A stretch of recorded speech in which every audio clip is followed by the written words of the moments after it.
Good morning, student. I am Meena Rani, Vice Principal, cum Assistant Professor from RPIIT Karnal. Today topic is learning. What is learning? Learning is the act of acquiring new or modifying existing knowledge, behavior, skills, value or preferences and may involve synthesizing different type of information. Learning is the development of new knowledge, attitude, behavior, skills and values. Another one is it is a relative permanent change in behavior or mental state based on our experience. Learning may occur consciously or unconsciously. Next one is nature of learning. Learning is a universal process. Men learn most. The human nervous system is very complex, so are human reaction and so are human acquisition. Second one is learning is through experience. We can learn better through experience from direct or indirect way. Learning is from all sides. We can learn from all sides. Children learn from parents, teachers, environment, nature, media, etc. Next one is learning is continuous. Learning is a continuous process. It starts from womb of the mother to death. Next one is learning result in change in behavior. It is a change of behavior influenced by the previous behavior. It is an any activity that leave a more or less permanent effect on later activity. Next one is learning is an adjustment. Learning helps the individual to adjust himself adequately to the new situation. Next one is learning come about as a result of practice. We can learn better through the practice. Next one is learning is a relative permanent change. After a rat wake up from his nap, he still remember the path to the food, even if we have been on a bicycle for years.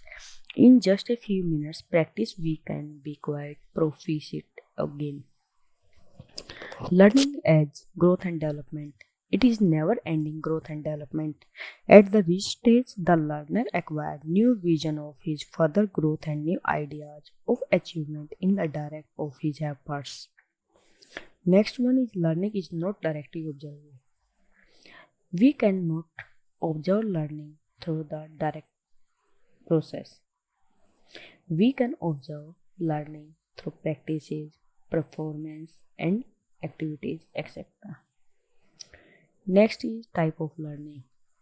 First is motor learning. Most of our activity in our day-to-day life later to motor activity. The individual has to learn them in order to maintain his regular life. For example, walking, running, skating, driving, climbing, etc. All these activities involve the muscular coordination. Second one is verbal learning. This type of learning involves the language we speak, the communication devices we use, sign, pictures, symbols, words, figures, sound, etc.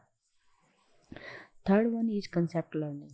It is the form of the learning which require higher order mental process like thinking, reasoning, intelligence, etc.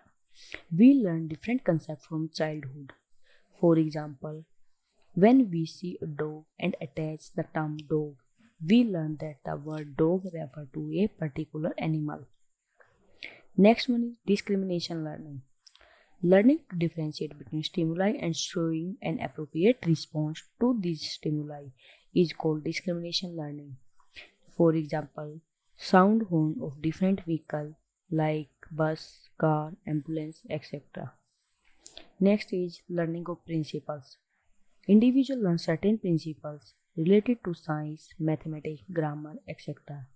in order to manage their work effectively.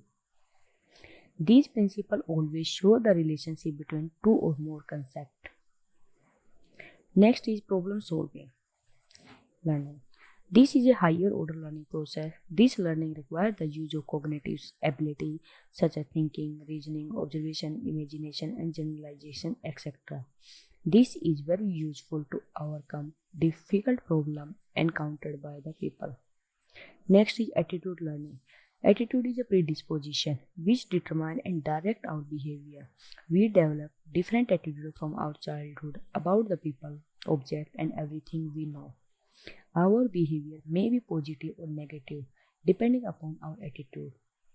Example, attitude of nurse towards her profession, patient, etc. Thank you.